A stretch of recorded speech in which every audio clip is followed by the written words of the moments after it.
Continuando a nossa série explicando o Evangelho segundo João.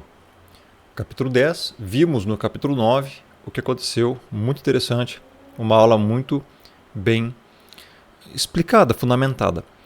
Aqui vai continuar, basicamente, aquele contexto, tá? Isso se chama perícope, que é um contexto entre capítulos. Então aqui no versículo 1, a gente encontra mais palavras de sabedoria do Messias. E antes, quero lembrar que o link para a playlist completa vai estar no primeiro comentário fixado no topo, aqui no canal Firmeza da Verdade. Inclusive aproveite, ative o sininho para todas as notificações e dê o like no vídeo. Isso ajuda muito já no engajamento. E vamos lá no versículo 1. Em verdade vos digo, o Messias está falando aqui. O que não entra pela porta no aprisco das ovelhas, mas sobe por outra parte, esse é ladrão e salteador. Veja, ele está falando isso aqui no capítulo 10. No final do capítulo 9, como nós vimos, para relembrar você, ele estava aqui discutindo com os fariseus, tá? E já foi muito bem explicado isso aqui no vídeo passado. Eu vim a este mundo para juízo, a fim de que os que não veem vejam e os que veem se tornem cegos. Alguns dentre os fariseus que estavam perto dele perguntaram-lhe, acaso também nós somos cegos? Fariseus, respondeu o Messias, se fosseis cegos, não teríeis pecado nenhum, ou algum. Mas porque agora dizeis nós vemos, subsiste o vosso pecado. Agora ele vai continuar no capítulo 10. Em verdade vos digo, o que não entra pela porta no aprisco das ovelhas, mas sobe por outra parte, esse é ladrão e salteador. Não tem como ser salvo.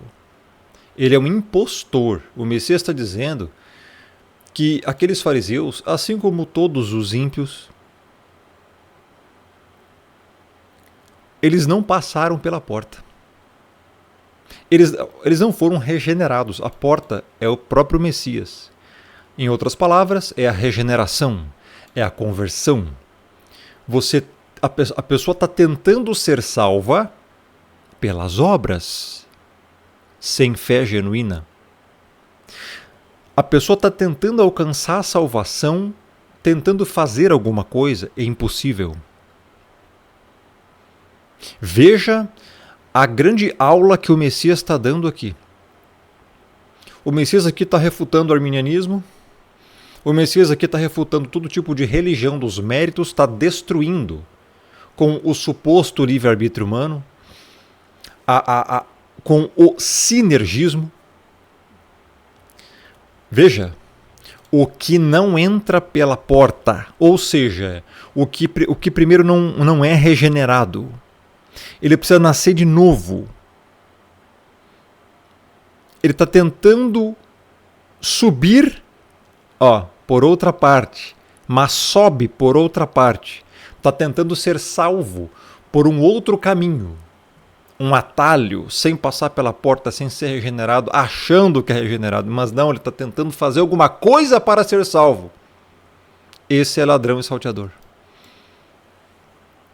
Não é salvo. Por quê? Porque o Evangelho, a salvação, é pela graça, mediante a fé. Isso não vem de vós, é dom do Criador. Não vem das obras para que ninguém se glorie. Eu expliquei já isso diversas vezes no canal. Aos eleitos, às ovelhas, ele vos deu vida estando vós mortos nos vossos delitos e pecados. Efésios 2. Eu tenho que retomar isso aqui para explicar melhor. A pessoa, ela está morta estando, olha o estado da pessoa, estando morto em delito e pecado, está num estado de morte espiritual.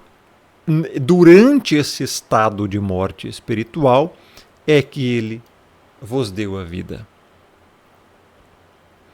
Verso 2, as pessoas andavam segundo o curso desse mundo, meu irmão, segundo o príncipe da potestade do ar, no espírito que agora atua nos filhos da desobediência. Verso 3, entre os quais também todos nós andamos outrora, segundo as inclinações da carne, fazendo a vontade da carne, dos pensamentos, éramos por natureza filhos da ira como também os demais. Aqui é o estado natural de todo ser humano.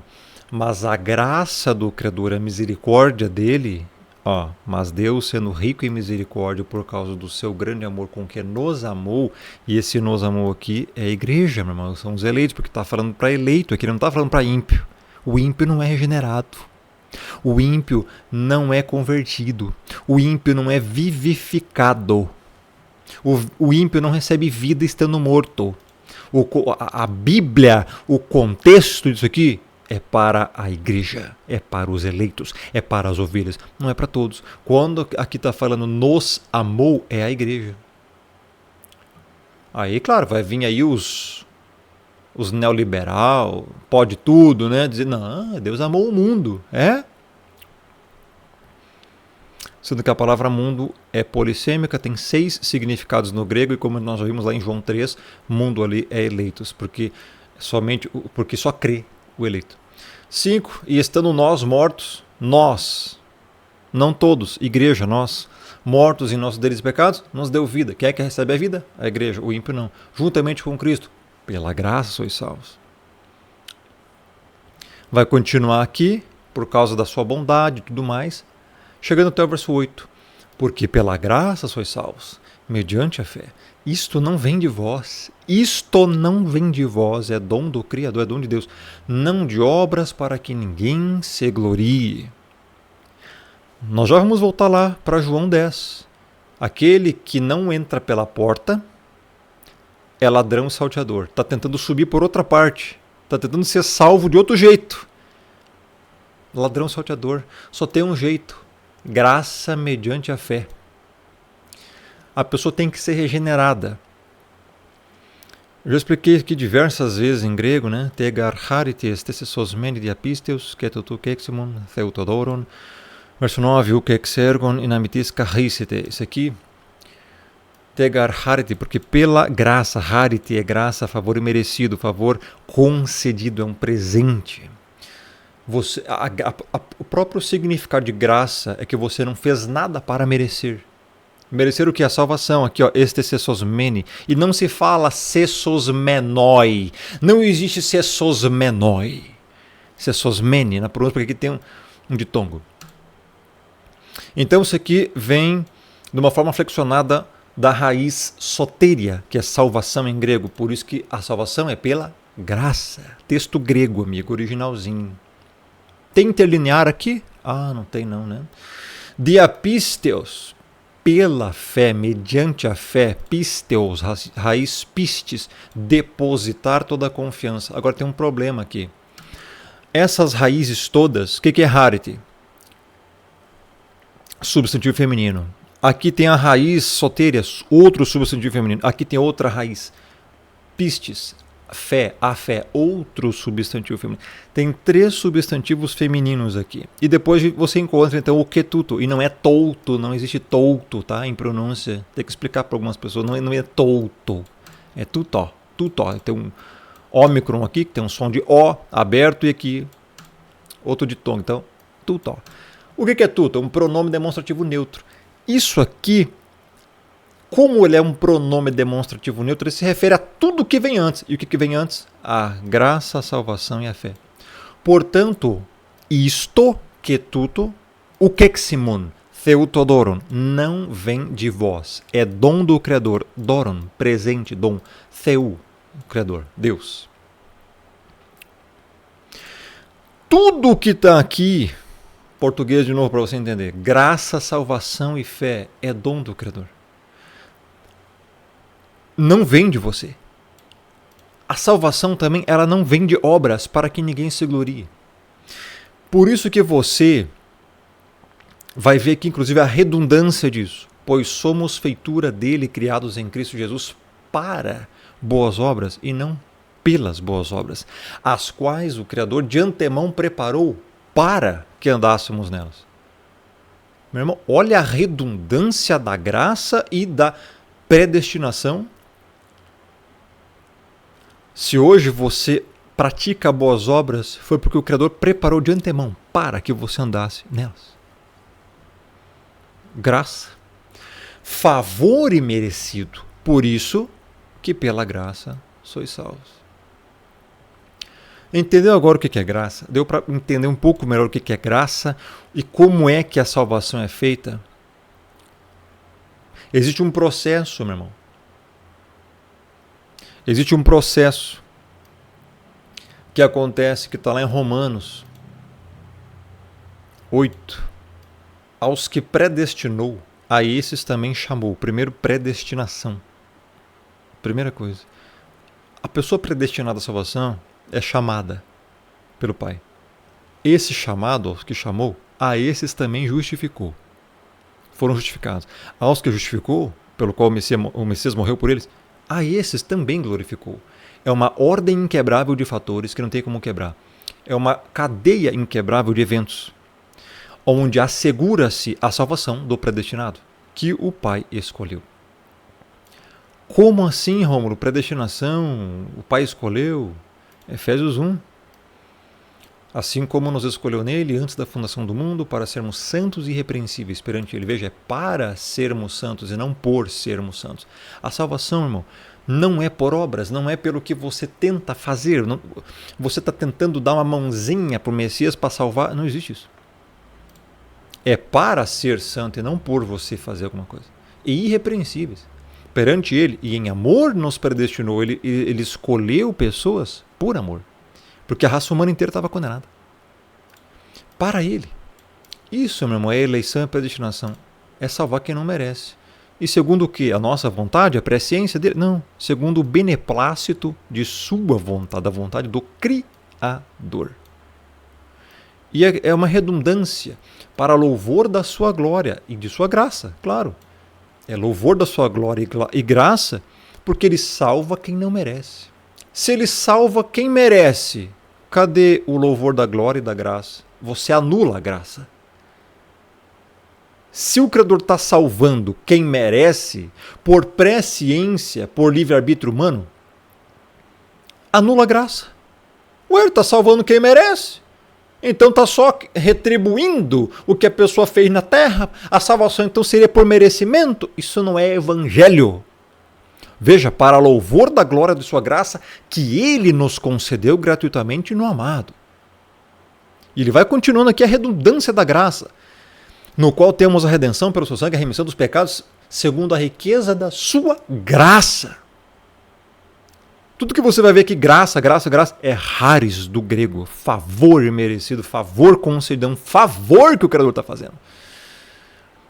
Logo, se é um favor, você não merece, é um favor. E se a pessoa ainda crê que a doutrina diabólica, arminiana, de salvação por presciência, de livre-arbítrio, essas coisas, aí tu vai ter que pegar aqui, ó, Romanos 11 e rasgar da tua Bíblia, né? Ó. Porque a salvação é pela graça, já vimos. Assim, pois, também agora, no tempo de hoje, sobrevive um remanescente segundo a eleição da graça. E se é pela graça, a eleição, a salvação, já não é pelas obras. Do contrário, a graça já não é graça. Livre-arbítrio aonde? Presciência aonde? Quer mais redundância? Que diremos, pois, o que Israel busca, isso não conseguiu. Aqueles fariseus e também outras pessoas que estavam querendo a salvação, achando que eram salvos, não eram ladrões e salteadores. Muitos. Não nesse contexto aqui, tá? Porque aqui está falando a eleição alcançou, aqui está falando dos eleitos. A eleição alcançou. Veja, não é você que se autossalva. É a eleição que te alcança. Por isso, graça. Simples, né, meu irmão? Tá rápido? Acho que não, né? E os demais foram endurecidos. Agora nós vamos ver os endurecidos aqui. Lá em João 10, onde nós estávamos. Como está escrito, Deus lhes deu espírito de entorpecimento, olhos para não ver e ouvidos para não ouvir até o dia de hoje. Muitos judeus hoje ainda não aceitam o Messias. Por isso está escrito isso. Vamos lá então, para você ver. Agora sim, vamos... O negócio é João, eu estou lendo lá toda a Bíblia inteira, né? Mas aqui para poder entender isso aqui, tem que entender esses contextos. Você entendeu agora? Em verdade eu vos digo que o que não entra pela porta, o que não é regenerado, o que não crê no Messias, o que não entra pela porta no aprisco das ovelhas, o que é o aprisco das ovelhas? A igreja. Onde está os eleitos do Pai. Mas sobe por outra parte, ele tenta a salvação de outro modo, livre-arbítrio, obras, legalismo farisaico, que era o que aqueles fariseus lá viviam. Na hipocrisia, não tem como. Entendeu? Esse é ladrão e salteador. Está errado. É como se... Meu irmão, o caminho é estreito. Ó, eu tenho que dar mais uma viajadazinha aqui. Mateus 7, o caminho é estreito, a porta é estreita. Ó. Mateus 7, verso 13, entrai pela porta estreita, larga é a porta, espaçoso o caminho que conduz para a perdição, e são muitos que entram por ela. Por isso você vê a maioria arminiana. A maioria religião dos méritos estão tentando alcançar a salvação por caminho largo e porta larga. Porque estreita é a porta e apertado o caminho conduz para a vida, e são poucos que acertam com ela. Meu irmão, arminianismo é porta larga.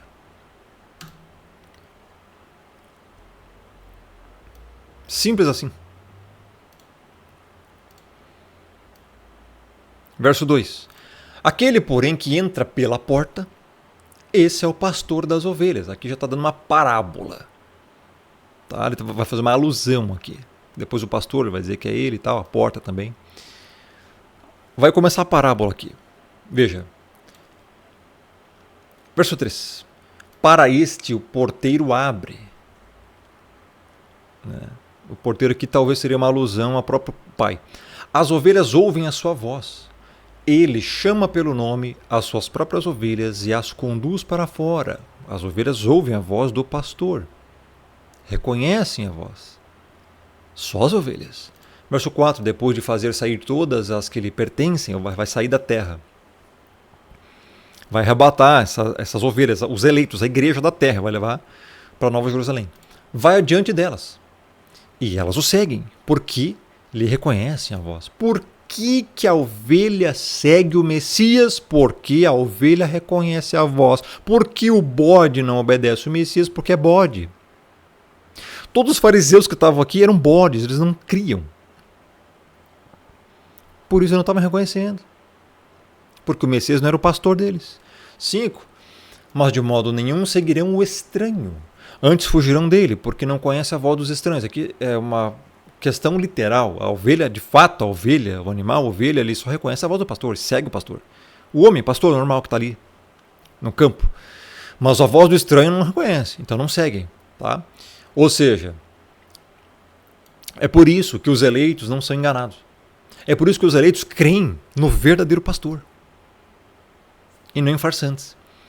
E não em falsos profetas. Tá? 6. O Messias lhes propôs esta parábola, mas eles não compreenderam o sentido daquilo que lhes falava. Por quê, meu irmão? Porque eles não eram das ovelhas. Olha só.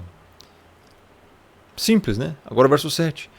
Jesus, pois, lhes afirmou de novo: em verdade vos digo, eu sou a porta das ovelhas. Ele contou a parábola e depois falou que ele era a porta. Ou seja, para a pessoa poder ser salva, tem que passar pela porta. Coisa que eles não estavam fazendo. Eles não estavam crendo no Messias. Passar pela porta é o quê? Crer no Messias, depositar de fato a confiança nele, no sacrifício dele, e que ele veio pelo Pai.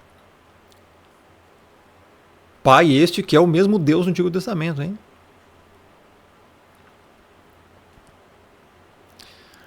Verso 8. Todos quantos vieram antes de mim são ladrões e salteadores, mas as ovelhas não lhes deram ouvido. Veja, aqui, muita gente extremamente desonesta, gosta de fazer confusão, ladainha e interpretar errado da forma mais burra possível, dizendo que todos, então, os profetas da antiga aliança, Moisés, Abraão, Isaías, tudo que está lá, era ladrão e salteador, eram do diabo, né, do dragão, do Satanás, né, de Jeová. Sério, cara? Primeiro, onde é que está escrito isso? Ele está falando aqui de falsos mestres, cara. De fariseus que não eram salvos.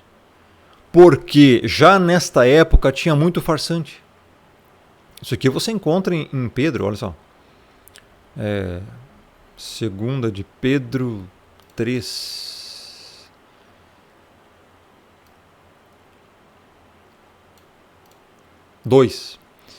Assim como no meio do povo surgiram falsos profetas, surgiram, passado. Assim também haverá entre vós falsos mestres. Futuro, haverá. Hoje está cheio de falso mestre aqui. Essa profecia aqui é para os nossos tempos. Está cheio de falso hoje, né? Pois é. Assim como também surgiram falsos na época, aqui, do Messias, também haverá. Ou seja, já tinham os falsos profetas e falsos mestres, enganando as pessoas. Tanto é que muitas das vezes o Messias fala acautelar do fermento dos fariseus. E não tinha só fariseu não, cara. Tinha um monte de outros, tá, totalmente errados naquela época. Eram desses que o Messias está falando aqui. Por quê? Porque a única forma de você ser salvo é passando pela porta. A porta é o Messias. E veja, todos os profetas, meu irmão, da antiga aliança, profetizaram, todos não, mas muitos ali, né? Principalmente Isaías, profetizaram sobre o Messias, a vinda do Messias. Então, eles conduziram as pessoas a, no futuro, crerem no Messias aqui. Então, não tem como aqui ser, pelo amor, cara, os profetas da antiga aliança, os ladrões salteadores. Aqui está falando dos falsos, e não dos verdadeiros. Mas as ovelhas não lhes deram ouvido. Veja, muitos creram no Messias, como nós já vimos aqui no início de João 1, João 2, João 3, João 4, nos primeiros capítulos. Muitos creram nele e tal. Ele chamou ali vários. João Batista estava anunciando a vinda dele. E a Bíblia fala que muitos estavam crendo.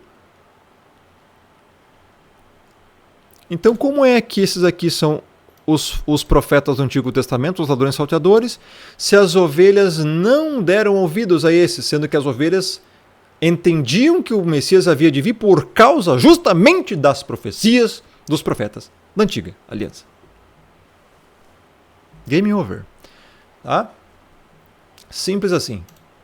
As ovelhas não dão ouvidos aos falsos. Eu sou a porta. Se alguém entrar por mim, será salvo. Entrará e sairá e achará pastagem. Simples assim. Aqui o Messias foi taxativo, peremptório. Claro, eu sou a porta. A única forma de alguém ser salvo, meu irmão. Tá? Isso aqui é espiritual, logicamente. Você tem que crer nele, se arrepender e tudo mais. Então está falando aqui já da questão da ovelha. Entrará e sairá, achará pastagem. A ovelha vai estar ali livre para achar pastagem, se passar pela porta. Se não passar pela porta, não tem como ser salvo. A pessoa vai tentar o quê? Obras, mérito, livre-arbítrio. Eu fiz isso, eu faço aquilo. Você está tentando achar um atalho para a salvação pelas tuas obras, cara. Esse sinergismo não existe. É graça. É ele, não é você. E aí? Entendeu a diferença do Evangelho para tudo o que esses pseudo-pregadores malditos hoje estão disseminando em tudo que é lugar? YouTube, Telegram, denominações, tudo que é lugar. Eles estão ensinando a religião dos méritos. Não estão ensinando o Evangelho da graça. Isso é gravíssimo, cara. Verso 10. O ladrão vem somente para roubar, matar e destruir. E aqui muitos confundem, né? Diz que o diabo vem para matar, roubar... O ladrão, cara. Eu vim para que tenham vida e a tenham em abundância. Veja. O ladrão...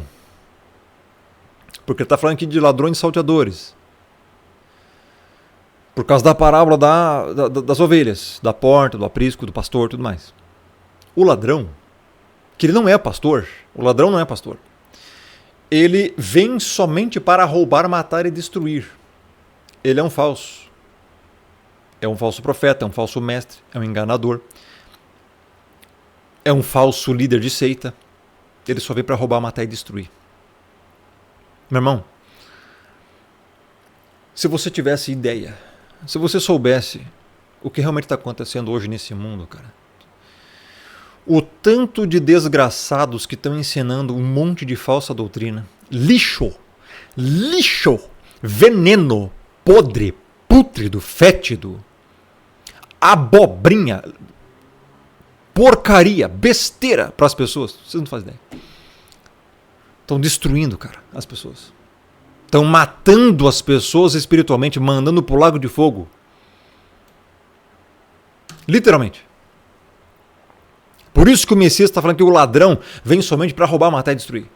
Estão ensinando a você errado, cara. O Messias não, o Messias ele veio para que tenham vida e vida em abundância. Essa vida aqui, meu irmão, a pessoa pensa, então eu vou pro evangelho, eu quero ter vida em abundância, quero ser trilionário. Sabe como é que está no originalzinho em grego aqui? Vamos pro greguinho, zoen. Essa palavra zoen aqui é vida em grego. Ela tem um significado específico, zoen é vida eterna, vida que não acaba.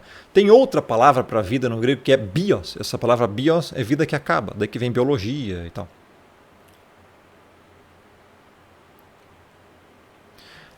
A vida em abundância é a vida eterna. Não tem nada a ver com essa terra aqui não.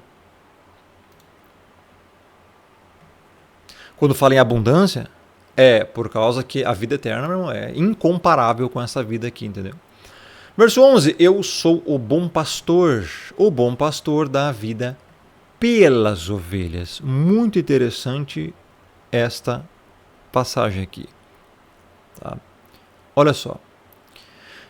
Isso aqui, meu irmão,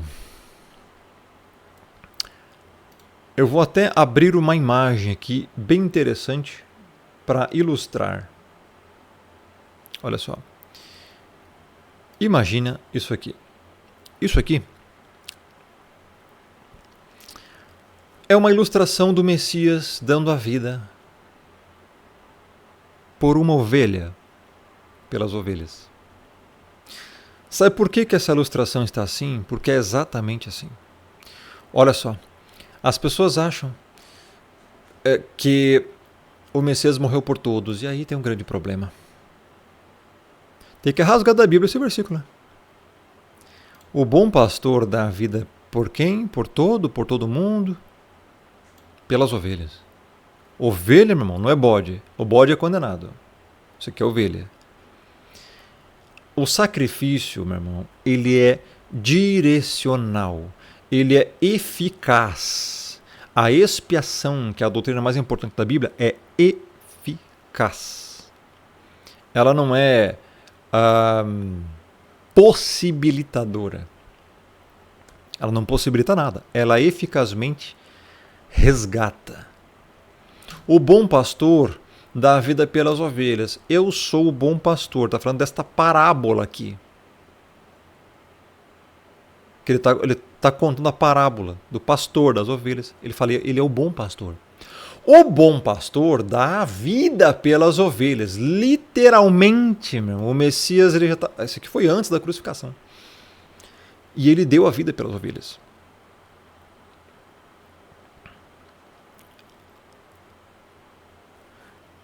Veja, por que ele dá a vida pelas ovelhas? E não por todo mundo? Porque o significado de propiciação é exatamente esse. Propiciação, expiação, justificação é quase que a mesma coisa. Propiciação significa aplacar a ira do Criador. Entenda isso. Você vê no conceito da antiga aliança. Havia o propiciatório, o sacerdote lá pegava um cordeiro, confessava o pecado do povo, imolava, derramava o sangue no propiciatório, aplacava a ira do Criador, que o povo tinha pecado. O Criador não vinha punir o povo. Então a ira era apaziguada, era satisfeita. Da mesma forma, a Bíblia fala que o Messias ele fez a propiciação pelos nossos pecados na nova aliança. Por isso que aqui está dizendo, ele dá a vida pelas ovelhas. Entenda. Entenda. É exatamente essa ilustração aqui. Por isso que eu estou mostrando essa ilustração. Tá? Isso aqui exemplifica bem a ira do Criador simbolizada por esse fogo, a cruz do Messias, com o Messias crucificado ali, protegendo a ovelha, para que essa ira não atingisse a ovelha, o salvo, o eleito, o convertido, porque o Messias morreu por ele. Por isso, o bom pastor dá vida pelas ovelhas, e não por todo mundo.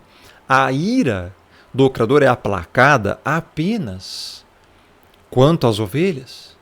A ira não é aplacada contra todos. Nós já vimos isso em João 3, neste mesmo livro, nesta mesma playlist, no finalzinho aqui, olha só. Por isso quem crê no Filho tem a vida eterna. A ira não a vai atingir a ovelha, o convertido, aquele que crê realmente no Messias. O que, todavia, se mantém rebelde contra o Filho. E o que é se manter rebelde contra o Filho? É você não praticar os mandamentos. É você não amar o próximo. É você não amar o Criador acima de todas as coisas. Não verá vida, mas sobre ele, tem uma maldição aqui, cara, ó, permanece a ira do Criador. Logo, se a ira permanece sobre o rebelde que não crê, a propiciação não foi por todo mundo. Simples assim, cara. Será que desenhando as pessoas entendem? Por isso, meu irmão, o sacrifício dele foi eficaz. Não teve nenhuma gota de sangue que foi derramada aqui em vão. Por isso o sacrifício não é algo possibilitador de salvação. Ele eficazmente paga pelos pecados.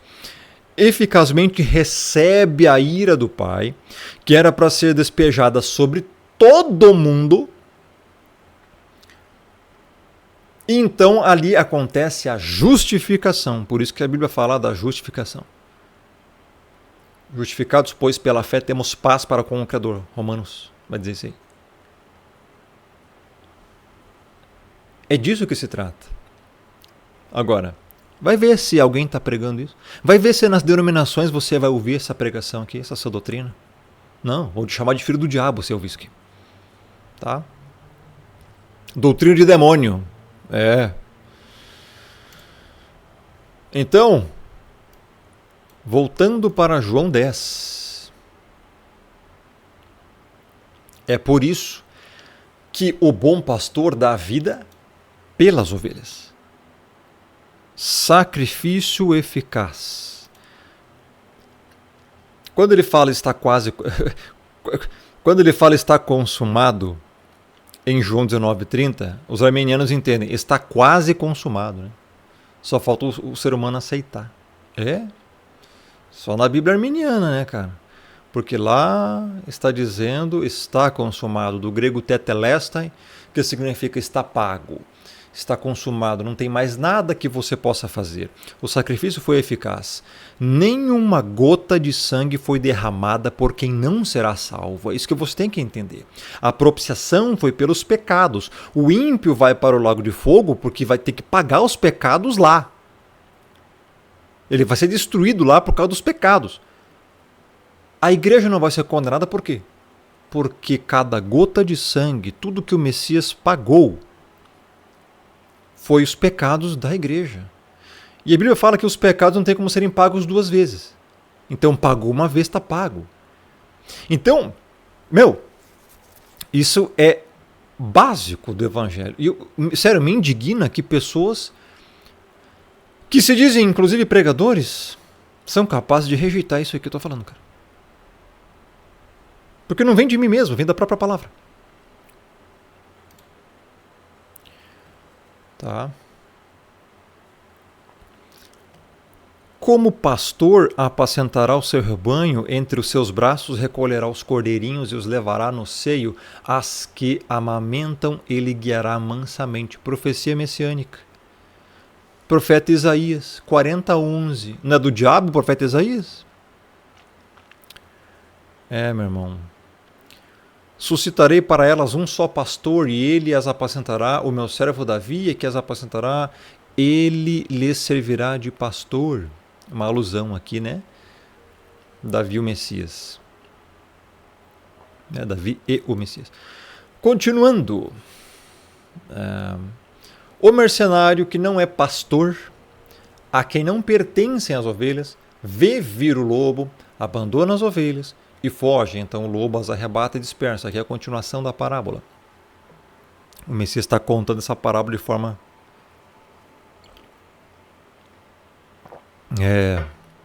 intercalada, com palavras dele mesmo.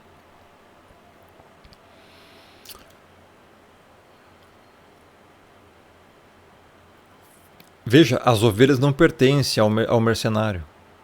Porque o mercenário vê vir o lobo. O lobo é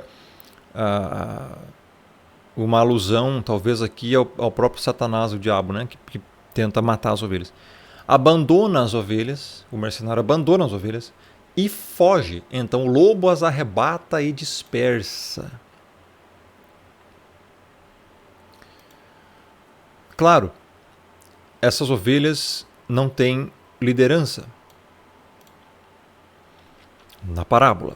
13. O mercenário foge porque é mercenário e não tem cuidado com as ovelhas. São todos os falsos profetas e falsos mestres e golpistas hoje de tudo que é lugar aí que enganam as pessoas. Eu sou o bom pastor, conheço as minhas ovelhas e elas me conhecem a mim. É o que eu sempre estou falando, meu irmão. A ovelha conhece o Messias. Por isso que crê nele. O bode não conhece, só acha que conhece. 15. Assim como o Pai me conhece a mim, eu conheço o Pai e dou a vida, de novo, pelas ovelhas, não por todos. Já vimos isso em vídeos passados. O sacrifício, meu irmão, é eficaz. É pela igreja. 16. Ainda tenho outras ovelhas, não deste aprisco. Aprisco é o que, irmão? É como se fosse um cercado, né? Para as ovelhas. Está falando ali da igreja. A mim me convém conduzi-las, elas ouvirão a minha voz, então haverá um rebanho e um pastor. Aqui está falando, enfim, de judeus e gentios, basicamente. Talvez um pouco que também das duas casas de Israel, mas mais a judeus e gentios. Ou seja, as ovelhas que ainda não eram, nessa época aqui, ó, está falando de nós hoje. Também. Tá? Nós agora ouvimos a voz e cremos e seguimos. Olha só que coisa interessante. 17. Por isso o Pai me ama, porque eu dou a minha vida para a reassumir. Está falando do próprio sacrifício do Messias, meu irmão, do sacrifício eficaz. E nós temos aqui outra profecia messiânica de Isaías. Por isso eu lhe darei muitos como a sua parte. Isaías 53:12. E com os poderosos repartirá ele o despojo, porquanto derramou a sua alma na morte, foi contado com os transgressores, contudo levou sobre si o pecado de todos? Não, muitos. E pelos transgressores intercedeu, ou seja, por nós que pecamos, transgredimos a lei. Ele usou misericórdia, enviou o Filho, graça, morreu, justificação, propiciação, morreu pela igreja. Pagou o preço. Por isso o Pai ama ele. 18. Ninguém atira de mim, pelo contrário, eu espontaneamente a dou. Tenho autoridade para entregar à igreja e também reavê-la. Este mandato recebi de meu Pai. Olha que interessante esse final. Este mandato recebi de meu Pai. O Pai deu muitas coisas ao Filho. Trindade. 19. Por causa dessas palavras, rompeu nova dissensão entre os judeus. Claro, foi um escândalo isso aqui, né? Para eles. Novamente, alguns dos judeus que estavam lá, tá? Não todos. Dissensão. Muitos deles diziam: ele tem demônio, enlouqueceu. Por que ouvis?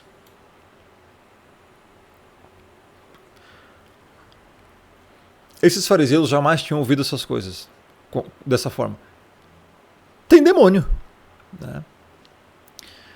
21. Outros diziam: este modo de falar não é de endemoniado. Pode, porventura, um demônio abrir olhos aos cegos? Aqui começou já a divisão entre as pessoas que iriam crer e os que não iriam crer, que iam mandar crucificá-lo.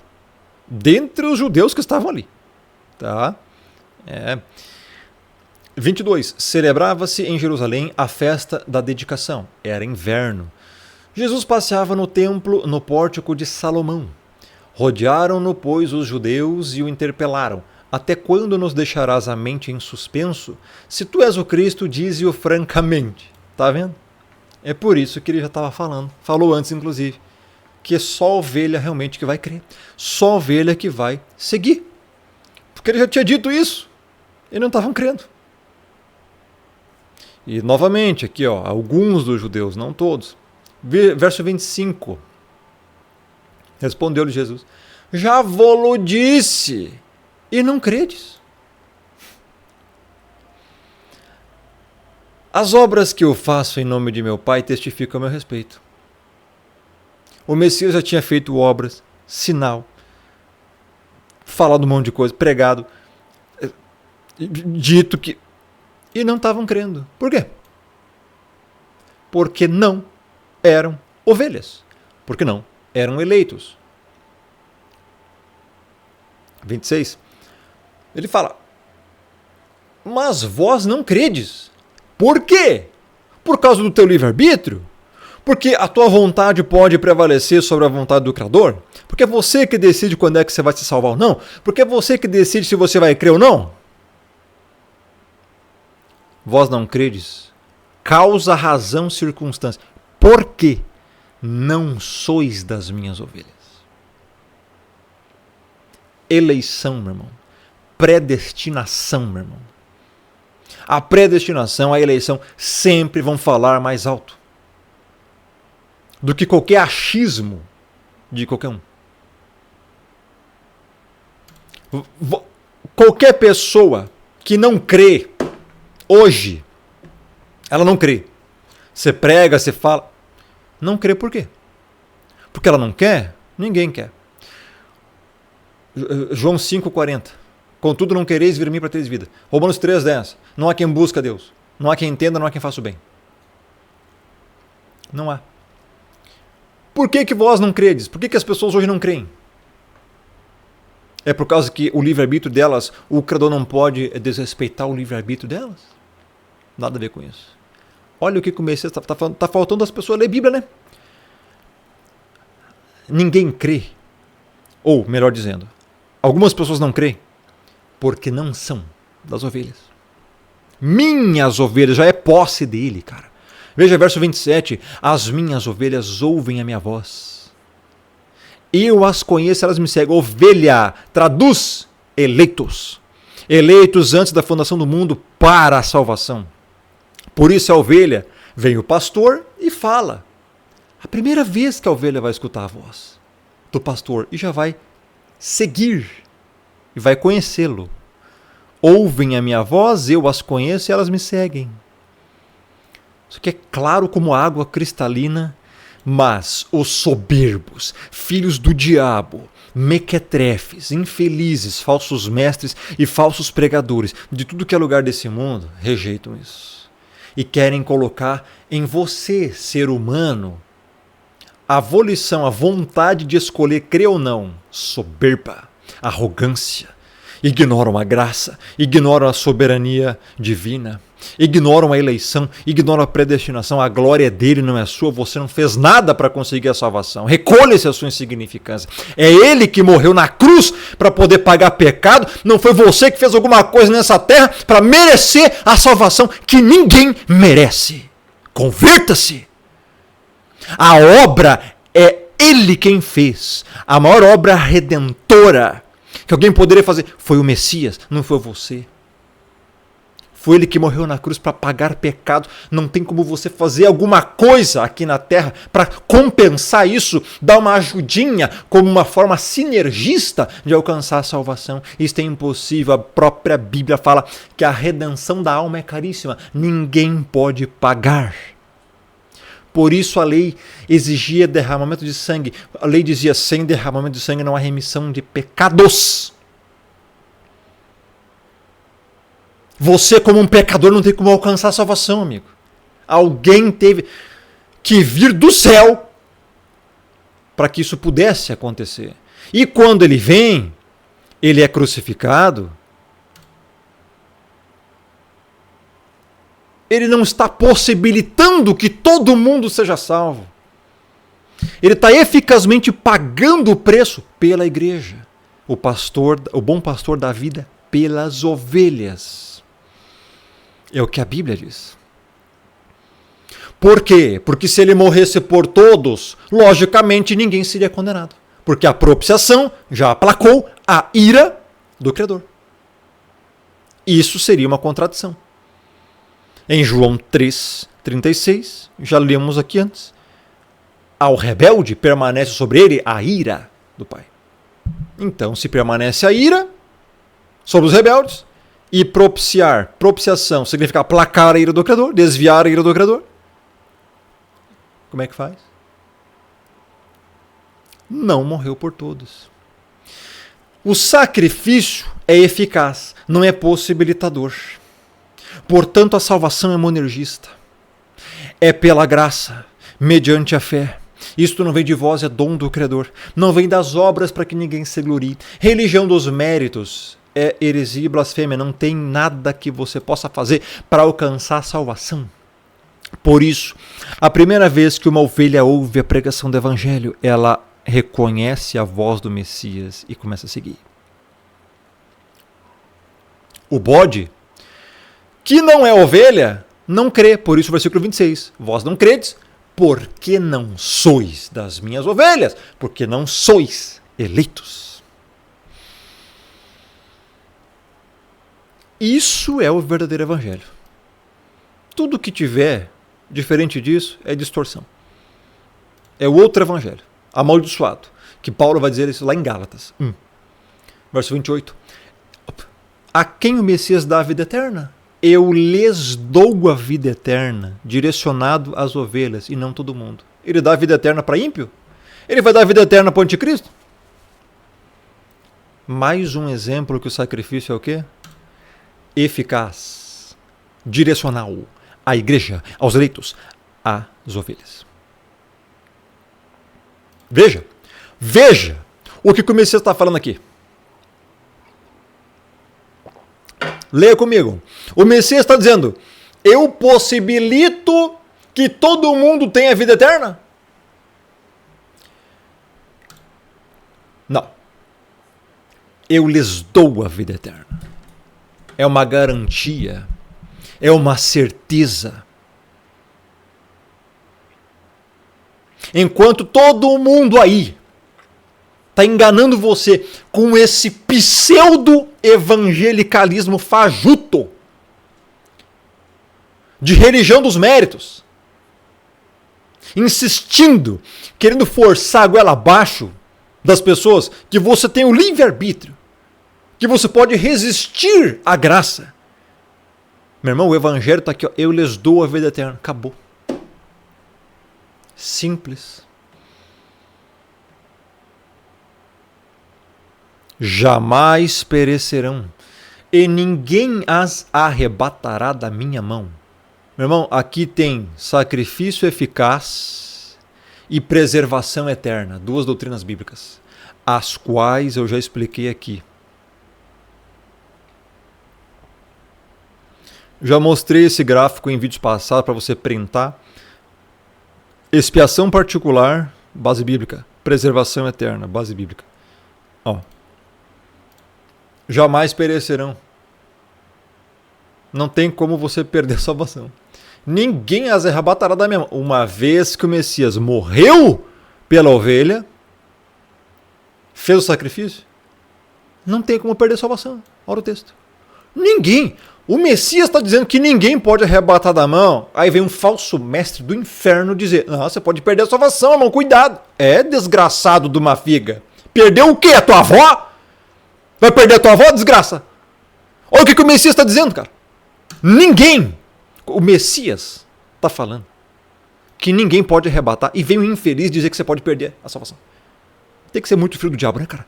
Tem que ser filho do diabo. Deixar as pessoas inseguras. Isso aqui corrobora com o que eu li antes, lá em Romanos 8. A cadeia inquebrável. Lembre-se sempre disso. A cadeia inquebrável. Romanos 8,30. Grava esse versículo aqui na sua Bíblia, anote aí. Aos que predestinou, veja, eleição. A esses também chamado na hora da pregação, ele é chamado a crer. Então ele crê. E a esses que chamou, que creram, a esses também justificou. Messias vem, paga pelos pecados, por esses que foram chamados e predestinados. E esse que foi justificado, ou seja, o Messias pagou pelo pecado dele, aos que justificou, a esses também glorificou. Não tem como um predestinado perder a salvação. Da mesma forma que não tem como um chamado eficaz perder a salvação. E não tem como alguém pelo qual o Messias justificou, morreu, perder a salvação. Está aqui, já glorificou, já está lá no futuro, cara. Essa é a questão. Como é que tu vai perder a salvação se a Bíblia fala que não existe isso? Está assegurado. O Criador, meu irmão, o Espírito, não é nenhum tolo. Eu vou enviar meu filho à terra, vai morrer por todo mundo, vai derramar o sangue aqui, ó, por todo mundo, inclusive pelo anticristo, pelo falso profeta do Apocalipse 13, todos os ímpios, os bodes, tudo que os endemoniados, o Messias morreu por eles, né? É sério, cara? Vou enviar lá o filho para morrer por todo mundo e pronto, ele vai verter o sangue, vai derramar tudo, vai sofrer tudo aquilo, mas não vai salvar ninguém. Não vai salvar ninguém, não. Porque a salvação vai depender ainda do ser humano. Ele aceitar o sacrifício. Sério, herege, filho do diabo? Isso não existe. Isso não está na Bíblia. Isso é concepção demoníaca. Não vou nem dizer humana. É demoníaca, cara. Isso é diabólico. Reduz totalmente o que o Messias fez no madeiro. Ele salvou pessoas. Ele não possibilitou que alguém fosse salvo. Essa é a diferença, cara. Ele não disse está quase consumado, só falta o ser humano aceitar. Ele disse está consumado. Está pago.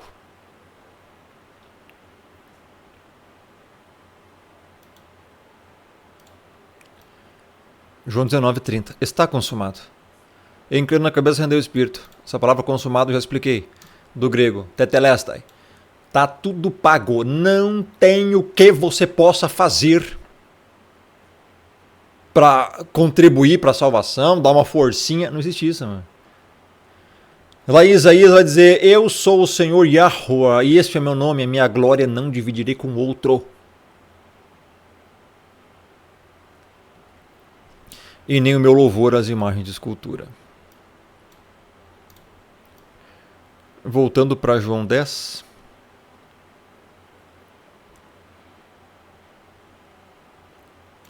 Ninguém as arrebatará da minha mão. Preservação eterna.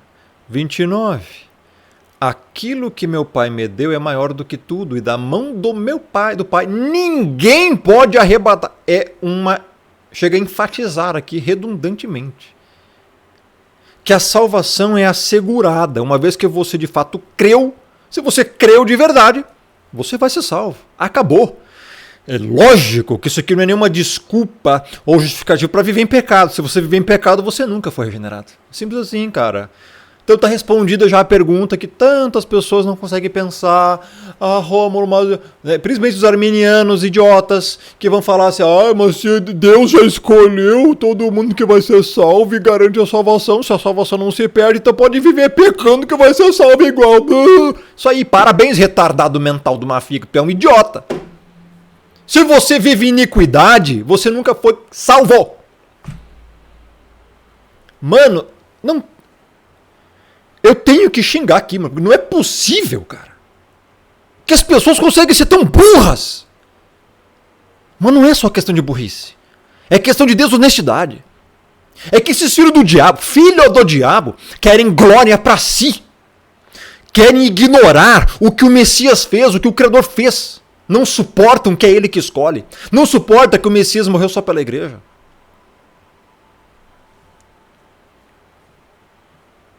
Verso 30. Eu e o Pai somos um. E aqui eu já expliquei diversas vezes que isso aqui não tem nada a ver com atributos. Está falando de unidade espiritual, meu irmão.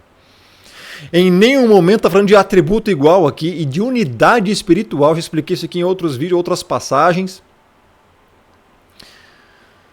Sim, eles têm uma grande unidade espiritual, E eu já expliquei isso em vários outros vídeos, tá? 31. Novamente pegaram os judeus em pedras para lhe atirar. Os judeus queriam matar ele. Alguns, tá? Não todos, porque outros creram nele. Aqui tu vai ver no último versículo. Então aqui quando fala os judeus, você tem que deixar de ser analfabeto funcional, que é alguns que não estavam gostando do que ele estava falando. Queriam matar ele aqui. 32. Disse-lhe o Messias: tenho-vos mostrado muitas obras boas da parte do Pai. Por qual delas me apedrejais? O Messias só fez o bem aqui, meu irmão. Queriam matar ele por causa disso. Para você ver como é que os filhos do diabo agem, né? 33. Responderam os judeus: não é por obra boa que te apedrejamos, e sim por causa da blasfêmia. Pois sendo tu homem, te fazes Deus a ti mesmo. Aí que está o problema.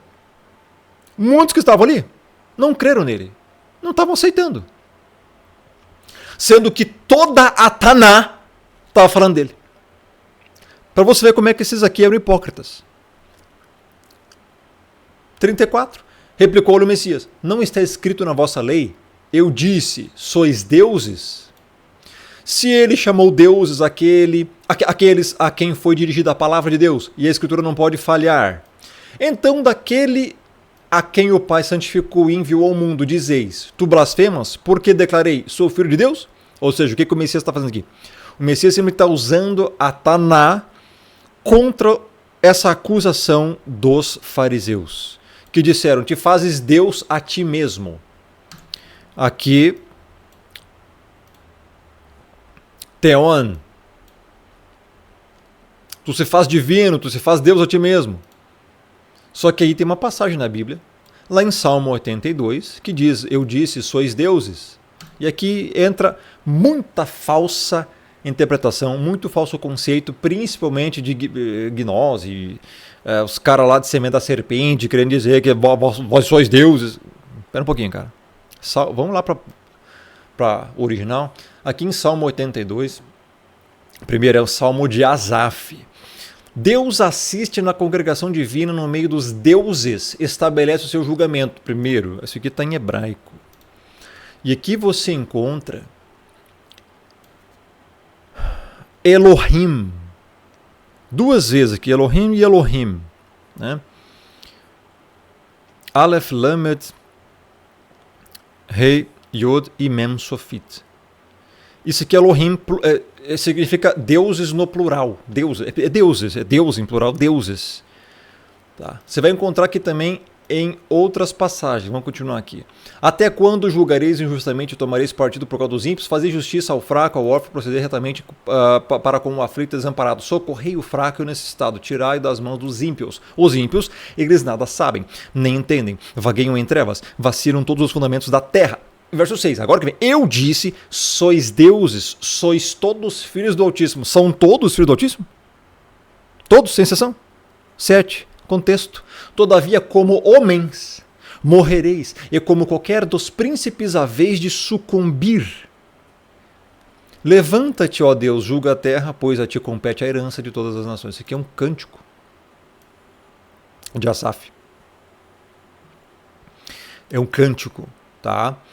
Então, não necessariamente você tem como tomar como doutrina isso aqui. Entretanto, o Messias usou o que os próprios fariseus acreditavam que era Taná, isso aqui, contra eles. Peraí, a Escritura diz: vós sois deuses e sois todos filhos do Altíssimo, neste sentido.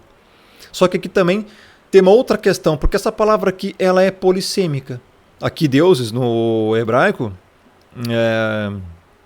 aqui ó, também Elohim. Deuses, no plural, deuses. Que significa autoridades. Autoridades. Tá?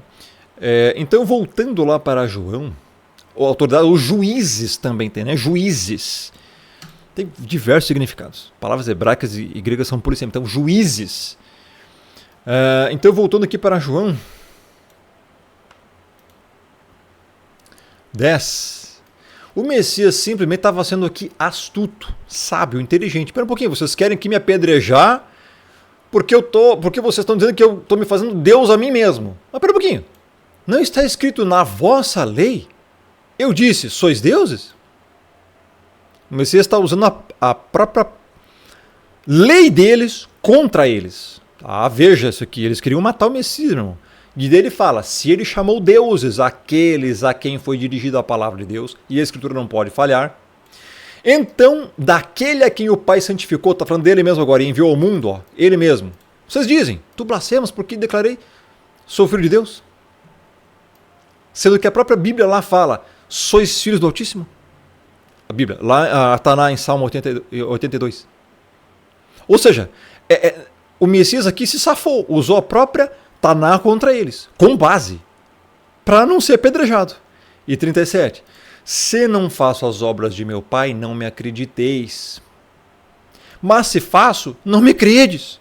Crede nas obras, para que possais saber e compreender que o Pai está em mim e eu estou no Pai. Foi a única coisa que o Messias falou. E não adiantou. 39. Nesse ponto procuravam outra vez prendê-lo, mas ele se livrou das suas mãos. Veja, meu irmão, estavam perseguindo ele, queriam prender ele para matar ele, cara. E ele se livrou das mãos deles. Novamente se retirou para além do Jordão, para o lugar onde João batizava no princípio, e ali permaneceu. Agora o final. E iam muitos ter com ele, e diziam, realmente João não fez nenhum sinal. Porém, tudo quanto disse a respeito do Messias, era verdade. E muitos, versículo final, e muitos ali creram nele. Tudo que o Messias fazia, muitas pessoas criam e outros viravam inimigos ferrenhos. É assim, meu irmão. A luz se opõe às trevas. As trevas não se misturam. Simples assim. Próximo capítulo, capítulo 11. Deixa o like, compartilha, se inscreva, ative o sininho e prepare-se para o novo estudo, se o Pai assim permitir, até nós encerrarmos todo o Evangelho segundo João. Até a próxima. Que Deus abençoe.